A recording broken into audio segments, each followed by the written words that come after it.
Hey there, crafty friends. It's Tina the Scrappin' Rabbit. Thanks so much for stopping by the channel today. In this video, we are going to make a fall-themed card, stretching our supplies with this lovely unicorn stamp set. So let's get started. The first thing we're going to do is we're going to grab our stamp set, the lovely unicorns, and stamp and emboss the image. This particular stamp set is one of my favorites in terms of images for unicorns. I just love the artwork on this set. I'm prepping the paper with some anesthetic powder tool, and I'm also going to use some Scotch tape to tape off the horn. So I'm not going to create a unicorn today. I'm going to create a horse. So all I'm doing is taping over the horn so that I don't get ink on it. I'm going to ink up the stamp set, pull off the tape, sorry I did that off camera, and then go ahead and put that on my cardstock. And as you can see, the horn is not there. Now there is a little bit of a nub, so we're going to fix that as soon as we get it embossed. Using some clear embossing powder, I'm going to go ahead and cover the image. I went ahead and stamped 2. I like to do 2 cards when I create because it definitely doesn't take much more effort to create that second card when you got getting all your supplies out for the one. Getting my heat tool nice and hot, I'm going to melt that embossing powder, and then here is where I'm going to go ahead and fix that horn. I've got this marker here that is Copic friendly, and I'm just drawing a little triangle over that area to make it look like the backside of the horse's ear. So now I'm grabbing my Copics. The darkest color for her fur is going to be the E35. I'm basically going to do a little outlining around where I feel the shadows are going to be on the image, so around the underparts but not across the top. Once I get that first layer down, I'm going to blend it out with the E31. This horse is going to have a tan-ish color coat, and so the colors that I'm using are going to be going from dark to light, the E35, the E31, the E41, and the E40. So I'm just blending out any of the harsh lines using the E41, and then the majority of the coat is going to be the E40, which is a very light beige color. So I like to do 2 different coats of color when I am using Copics. So this is the first lay down of color right there. I'm leaving a little white on the forehead and around the eyes and the muzzle. So the muzzle is going to be in gray tones. So I'm using my warm grays, the W5, W3, and the W1. And now here I'm adding that second layer of color. It's going to help add a little bit more depth and dimension, and then make the overall color of the horse a little bit deeper. So just going over those initial lines that I laid down in the same exact order, the E35, E31, and then the E41.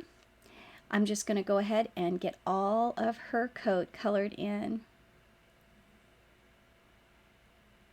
I do take a long time to color, and I often get asked to show all the steps, so I'm leaving the coloring in for the most part so that you guys can see how you can create a horse out of this unicorn stamp. Again, the E40 is the lightest, and it's just that second coat that fills it in just a little bit and deepens the color. Now that her coat is all colored in, I'm going to go ahead and work on the mane and the tail. But I do need to do a second coat there on her muzzle. So the second go round, I am bringing in the W7 just to add a little bit of contrast with the blacks. And then with the tail and the mane, I'm using the same colors, the W7, the W5, the W3, and the W1, but I will go in the second time around and add a little bit of the W9. I find that going in with the darkest color that second time around really helps to make the more of a contrast without having to get your colors too dark. So I'm blending that out with the W1, and that is the first coat. And then now I'm here is that W9 where I'm going in just a little bit around the edges with that deeper color for more contrast. I find that if I start with my darkest color, then I end up with everything being too dark. So that way I just add that deepest color when I go in the second time around. And then just doing little flicking type of strokes to add lines that look like the hair, and then leaving some of that white space open for the lightest color, the W1, to blend that out. And there is the tail. So now I'm going to go ahead and do the same exact thing using the same color progression with the mane on her head and on her side of her neck there. And so I'll skip forward a little bit to save a little time for the video, but there is the completed coloring for her fur and her mane and tail. Now I'm just adding a little of those warm grays for her hoof. And then I got to fill in her little ear. So I'm just going to do the E40s and the E41 and then add a little bit of E01. I like the E01. It gives a nice little soft flesh tone for the inside of ears. I often do that.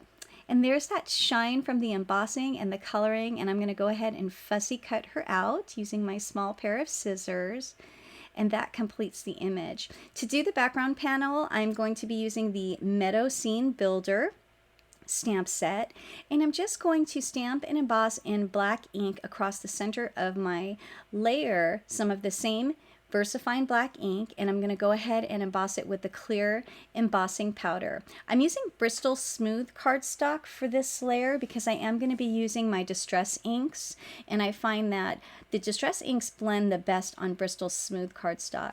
Before I do the inking though, I'm going to go ahead and use the Autumn Sentiment, and this is from the Autumn Thanks stamps.